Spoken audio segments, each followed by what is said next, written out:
Hello నమస్తే, నేను journalist Srinivas. ఈరోజు న్యూస్ అనాలిసిస్లో ముందుగా మన తెలంగాణ పేపర్లో వార్తను చూద్దాం. అధికారులు అలర్ట్, వర్షాలు వస్తున్నాయి, కలెక్టర్లు క్షేత్రస్థాయికి వెళ్ళండి అని చెప్పి నేను ముఖ్యమంత్రి రేవంత్ రెడ్డి గారు కలెక్టర్లతోని సమావేశం ఏర్పాటు చేసిండు. దాంట్లో చాలా కీలకమైన విషయాలు కూడా చెప్పిండు. అధికారులు కదలాలి, ఆఫీసుల నుంచి కదిలి ప్రజల్లోకి, గ్రామాలలోకి వెళ్ళాలి, ప్రజల్లో తిరగాలి, ప్రజా సమస్యలు తెలుసుకోవాలి అన్నాడు. అధికారులే కాదు, ఎమ్మెల్యేలు, ఎంపీలు, మంత్రులు కూడా పోవాలి. చాలామంది కాంగ్రెస్ పార్టీ అధికారంలోకి వచ్చిన తర్వాత ఎమ్మెల్యేలు బయట తిరగట్లే, ప్రజల్లో తిరిగే ప్రయత్నం కానీ చేయట్లే, క్యాంప్ ఆఫీసులో కూర్చుంటున్నారు తప్ప బయటికి రాని ఎమ్మెల్యేలు చాలామంది ఉన్నారు. వాళ్ళు కూడా కదలాల. ఇదొకటి అయితే, ఇంకోటి కీలకమైన, ఇది రేషన్ కార్డులు పంపిణీ, కొత్త రేషన్ కార్డులు పంపిణీ ఈ నెల 25 నుంచి స్టార్ట్ చేస్తారట. ఆగస్టు 10 వరకు క్లోజ్ చేయాలని చెప్పిండు. అంటే దీన్ని బట్టి ఏమవుతుందంటే, స్థానిక సంస్థల ఎన్నికలు జూలైలో లేవు, ఆగస్టు ఫస్ట్ వీక్లో కూడా ఉండవు అనేది స్పష్టంగా అర్థమైంది. అంటే ఆగస్టు 10 కల్లా పూర్తి కావాలి అని ఒక ఇండికేషన్ని ఇచ్చాడు రేవంత్ రెడ్డి గారు. అంటే స్థానిక ఎన్నికలు ఇంకా ఆలస్యం అయ్యే అవకాశం ఉంది. స్థానిక ఎన్నికలపైన ప్రభుత్వానికి ఇంకా క్లారిటీ రాలే. అంటే ఇప్పుడు ఆర్డినెన్స్ ఏం గవర్నర్ దగ్గర ఉంది, ఒకవేళ ఆయన ఆమోదిస్తారా లేదా ఇంకా తెలియదు. ఆమోదిస్తే ఏం చేయాలి అనేది ఒక ప్రశ్న. మళ్ళీ ఢిల్లీ కార్యక్రమాన్ని పెట్టిండు ముఖ్యమంత్రి రేవంత్ రెడ్డి గారు. ఢిల్లీ వెళ్తాం, అక్కడ ఉన్న బిల్లు పైన ప్రధానమంత్రిని కలుస్తా, అవసరమైతే రాహుల్ గాంధీని తీసుకొని పోతా అంటాడు. ఏడొకటి చేస్తాడు, ఆడొకటి చేస్తాడు. మొత్తానికి అయితే 2 పడవల పైన కాళ్ళు పెట్టి ప్రయాణం చేస్తాడు ముఖ్యమంత్రి రేవంత్ రెడ్డి గారు. దీనివల్ల కాంగ్రెస్ పార్టీకి, ప్రభుత్వం పైన, కాంగ్రెస్ పార్టీ పైన ఒక రకంగా బీసీ సామాజిక వర్గాల్లో ఒక రకమైన వ్యతిరేకత, అసంతృప్తి స్టార్ట్ అయ్యే అవకాశం ఉంది. 2 పడవలమే కాళ్ళు వేస్తాను. అసెంబ్లీలో రెజల్యూషన్ పాస్ చేసి ఏకగ్రీవంగా కేంద్రానికి పంపిన తర్వాత కేంద్రం దగ్గర కొట్లాడాలి కానీ షెడ్యూల్ 9లో చేర్చమని, మళ్ళీ ఇక్కడ నువ్వు ఆర్డినెన్స్ ఈ తతంగం పెడితే దీని వెనక ఏముంది? ఒక డైవర్షన్ పాలిటిక్స్ తప్ప నిజంగానే అమలు చేయాలని చిత్తశుద్ధి లేదనేది అర్థమవుతుంది. నిన్న అధికారుల సమావేశంలో సూచనప్రాయంగా ఇప్పట్లో ఉండవు, అంటే ఆగస్టు 10 తర్వాతనే తప్ప యువతలు ఏది ఇక స్థానిక సంస్థల ఎన్నికల గురించి మర్చిపోండి అని చెప్పినట్టు అయింది. మరింత ఆలస్యం అయ్యే అవకాశం ఉందట. ఇది ఒక వార్త అయితే, జియో 49 నిలిపివేశారట. సీఎం ఆదేశాలతో అటవీశాఖ ఉత్తర్వులు. కొమరంభీం టైగర్ కన్జర్వేషన్ రిజర్వాయర్ ఏర్పాటుపై స్థానికంగా తీవ్ర వ్యతిరేకత నేపథ్యంలో ప్రభుత్వ నిర్ణయం. జియో 49 అని ఒక జియోని తీశారు. పెద్ద ఎత్తున రాష్ట్ర వ్యాప్తంగా దానిపైన విమర్శలు వచ్చినాయి. ఆ జియో 49 ఏంటంటే, అటవీ ప్రాంతం కొమరంభీం ఆసిఫాబాద్ జిల్లాలో దాదాపు 300 మన్యం గ్రామాలు ఏదైతే ఉన్నాయో, అటవీ గ్రామాలు, ఆ గ్రామాలను అన్నింటిని ఖాళీ చేసి అక్కడ ఏదో ఏర్పాటు చేయాలి, టైగర్ కన్జర్వేషన్ రిజర్వాయర్ ఏర్పాటు కోసం చేసిన జీవో అని చెప్పారు. దానిపైన అక్కడ ఉన్న 300 గ్రామాల ప్రజలు, గిరిజనులు వ్యతిరేకత స్టార్ట్ అయింది. ఇంక్లూడింగ్ కాంగ్రెస్ పార్టీలో ఉన్న గిరిజన ఎమ్మెల్యేలు కూడా దాన్ని వ్యతిరేకించారు. ఇక ప్రతిపక్షాలు, కొంతమంది మేధావులు, ఇంటలెక్చువల్స్, ప్రజా సంఘాలు ఏం చెప్పినంటే, ఇది కేవలం టైగర్ కన్జర్వేషన్ ఫారెస్టే కాదు, దీని కార్పొరేట్ శక్తులకి అప్పజెప్పే ప్రయత్నం చేస్తుంటే అడవి ప్రాంతాన్ని 300 గ్రామాలని తొలగించి అని చెప్పి ఒక విమర్శ వచ్చింది. వీటన్నిటి ఒత్తిడి మేరకు మొత్తానికి రాహుల్ గాంధీ దగ్గర దాకా పోయిందట ఈ జియో 49 పైన. మీరు దేశవ్యాప్తంగా మేము దళితుల కోసం, గిరిజనుల కోసం ఉన్నాం, మా పార్టీ దానికి అని చెప్పి అక్కడ గిరిజనుల పైన 49 జియో పేరుతో ఉక్కుపాదం మోపే ప్రయత్నం చేస్తాను, వాళ్ళ గ్రామాలను ఖాళీ చేసే ప్రయత్నం చేస్తాను రేవంత్ రెడ్డి అని అక్కడ కూడా పోయినాయట మేలు. మరి అధిష్టానం ఆదేశాల లేకపోతే ఇక్కడున్న ఫీడ్బ్యాక్ని బట్టే కానీ మొత్తాన్ని రద్దు చేశారు. దాని సాధారణంగా రాష్ట్రంలో ఉన్న ఎస్టీ ట్రైబల్ ఎమ్మెల్యేలు వాళ్ళంతా పోయి నేను ముఖ్యమంత్రిని కలిసి కృతజ్ఞతలు తెలిపారు.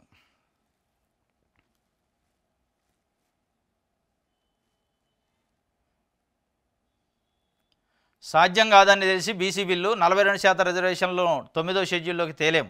ఇది చెప్పడానికి రాష్ట్ర ప్రభుత్వానికి న్యాయ సలహాదారులు లేరా? మాపై నిందలు వేస్తే ఊరుకోం. రాష్ట్ర బీజేపీ చీఫ్ రామచంద్రరావు నిన్న చెప్పిండు ప్రెస్ మీట్ పెట్టి. సాధ్యం కాదని తెలుసు అది బీసీ బిల్లు, మీరు కావాలని హామీ ఇచ్చారు, హామీ ఎట్లయితే ఇచ్చారో అట్లా అమలు చేయండి అంటాడు ఆయన.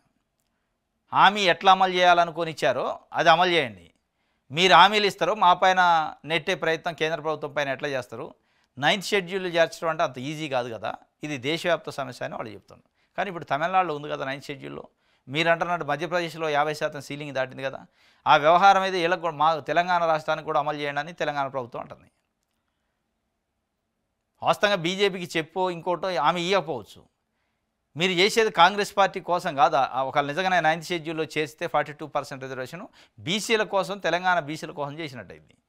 అది చేయాలి తప్ప మీరు ఎట్లయితే హామీ ఇచ్చారు మీరు అమలు చేసుకోండి, మాకు సంబంధం లేదు, అది ఇప్పట్లో సాధ్యం కాదని చెప్పే ప్రయత్నం కాకుండా మేము ప్రయత్నం చేస్తాం అని చెప్పాలి తప్ప నువ్వు ఇచ్చినావు కాబట్టి నువ్వే చేసుకో అంటే ఆయన ఇచ్చినా మీరు చేసినా చేసేది ఎవరికి?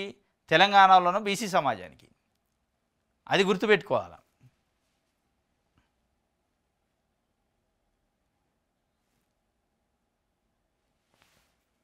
కోయ భాషలో పెళ్లి పత్రిక ప్రచురించారట భద్రాచలం ఐటీడీఏ అధికారి రాహుల్. ఫలించిన ఐటీడీఏ ప్రాజెక్టు అధికారి రాహుల్ కృషి. ఆదివాసీల వాడుక భాషలో అచ్చైన తొలి శుభలేఖ ఇదే. ఆగస్టు 3న ఆదివాసీ వధువుల కన్నరాజు లక్ష్మీల వివాహం. సోమవారం కోయ భాష దినోత్సవం సందర్భంగా ఐటీడీఏ కార్యాలయంలో పెళ్లి పత్రిక ఆవిష్కరణ చేశారట.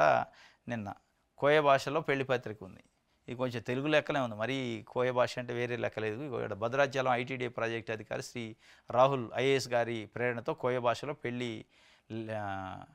పెళ్లి శుభలేఖ, ఇది కోయ భాష ఉన్నట్టుంది. ఇది పెళ్లికి సంబంధించి ఆయన కోయ భాష దినోత్సవం ఉందట, దాని సందర్భంగా మొట్టమొదటి పెళ్లి పత్రిక అట. సూర్యాపేటలో జ్యువెలరీ షాపు లూటీ అయింది. సుమారు 18 కేజీల నగలు చోరీ. గ్యాస్ కట్టర్తో షట్టర్ కట్ చేసి దుకాణాన్ని దోచుకున్న దొంగలు. సూర్యాపేట జిల్లా కేంద్రంలో భారీ చోరీ జరిగింది. పోలీసులు తెలిపిన వివరాల ప్రకారం పట్టణంలోని ఎంజీ రోడ్లో గల సాయి సంతోషి జ్యువెలరీ షాప్ దుకాణదారుడు తెడ్ల కిషోర్ ఎప్పటిలాగా ఆదివారం దుకాణాన్ని మూసివేశాడు.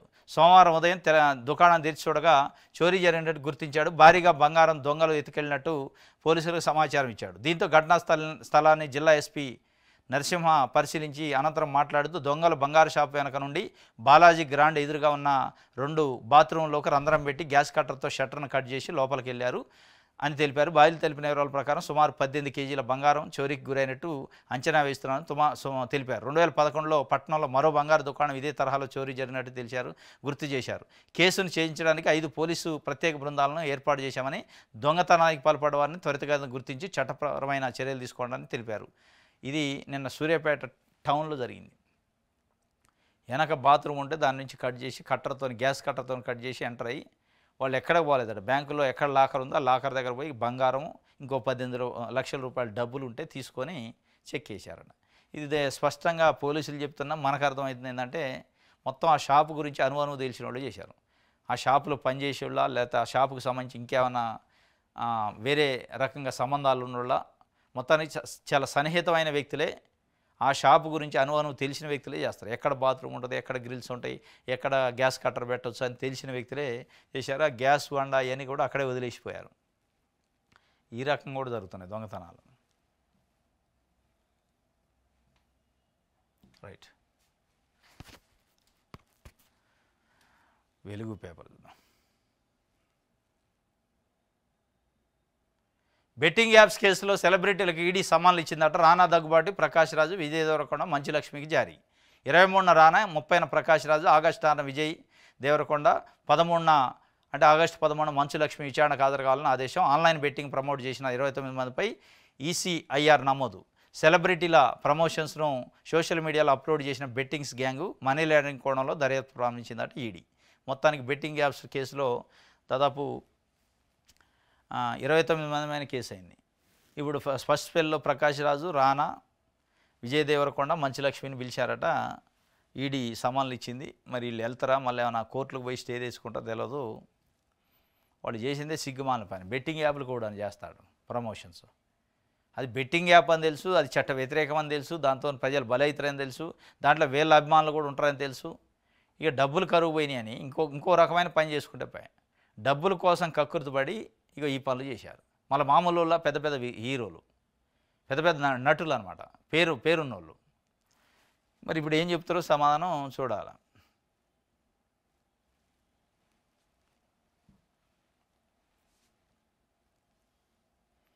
ఏడు లక్షల కొత్త కార్డులు ఇస్తున్నాం. దాదాపు 30 లక్షల మంది కుటుంబ సభ్యులకు లబ్ధి. ఆందోళన వద్దు, రేషన్ కార్డు జారీ నిరంతర ప్రక్రియ. సన్నబియ్యం పంపిణీలో రేషన్ కార్డులకు పెరిగిన ప్రాధాన్యం.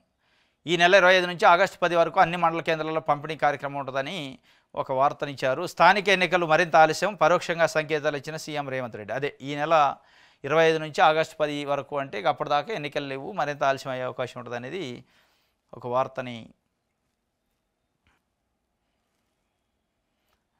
ఎలా హామీ ఇచ్చారో అలా అమలు చేయండి, కేంద్రంపై నిందలు వేయడం అన్యాయం, 42% బీసీ రిజర్వేషన్ల కాంగ్రెస్ బాధ్యత, 9వ షెడ్యూల్లో చేర్చాలంటే చిక్కులున్నాయి, న్యాయ సమీక్ష చేస్తామని సుప్రీం చెప్పింది, బిల్లు పెట్టినప్పుడు 9వ షెడ్యూల్ అనలేదే, మధ్యప్రదేశ్లో 50% పైగా రిజర్వేషన్లు, ఆ దారిలో వెళ్ళండి అని రామచంద్రరావు ఉచిత సలహా ఒకటి ఇచ్చిండు. ఎలా హామీ ఇచ్చారో అలా అమలు చేయండి అని. ఎలా హామీ ఇచ్చారో అలా అమలు చేయడానికి హామీలు ఇచ్చినప్పుడు 2 కేంద్ర రాష్ట్ర ప్రభుత్వాలకు సంబంధించిన లింక్ ఉంటుంది. ఇలా కేంద్ర ప్రభుత్వం 9th షెడ్యూల్లో చేర్చాలనేది లింక్ ఉంది. మేము చేర్చం, న్యాయ సమీక్ష చేస్తానన్నది సుప్రీంకోర్టు అని చెప్తుండు. అది కాదు మీరు అనాల్సింది, ప్రయత్నం చేస్తాం అనాల. వాళ్ళు ఎలా హామీ ఇచ్చినా, మీరు ఎలా అమలు చేసినా, మీరు దానికి అభయం ఇచ్చినా ఆమోదించినా ప్రజల కోసం కదా. రేవంత్ రెడ్డి కుటుంబ సభ్యులకి ఇట్లా మీరు రిజర్వేషన్లో, లేదా కాంగ్రెస్ పార్టీలో ఉన్న నాయకులకి ఇట్లే, తెలంగాణలో ఉన్న బీసీ సమాజానికి ఇస్తున్నారు. అది గుర్తుపెట్టుకోవాలి.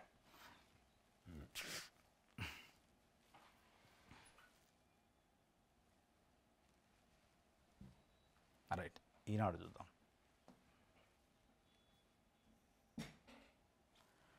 కలెక్టర్లు కదలాలి, క్షేత్రస్థాయి పర్యటన చేయాలి, వారి పనితీరుపై రోజువారీగా సిఎస్ సీఎంఓ నివేదికలు ఇవ్వాలి, అజాగ్రత్తగా ఉంటే ఎవరినైనా ఉపేక్షించేది లేదు. కలెక్టర్లు కదలాలి, మీ నాయకులు కూడా కదలాలి, ఎమ్మెల్యేలు ఎంపీలు కూడా కదలాలి. కలెక్టర్లు ఒక్కళ్ళు కదిలితే ఓట్లు వేసింది కలెక్టర్లు కాదు కదా, కలెక్టర్లు ఆఫీసర్లు, మీరు ప్రజలకు సంబంధించిన నాయకులు, వాళ్ళు కదలకుండా వీళ్ళు ఒక్కళ్ళు కదిలితే ఏముంటుంది. ఇది ఈనాడుకు సంబంధించి. ఇది ఈరోజు న్యూస్ అనాలిసిస్. రేపు తాజా వార్తలతో తిరిగి కలుసుకుందాం. Thank you.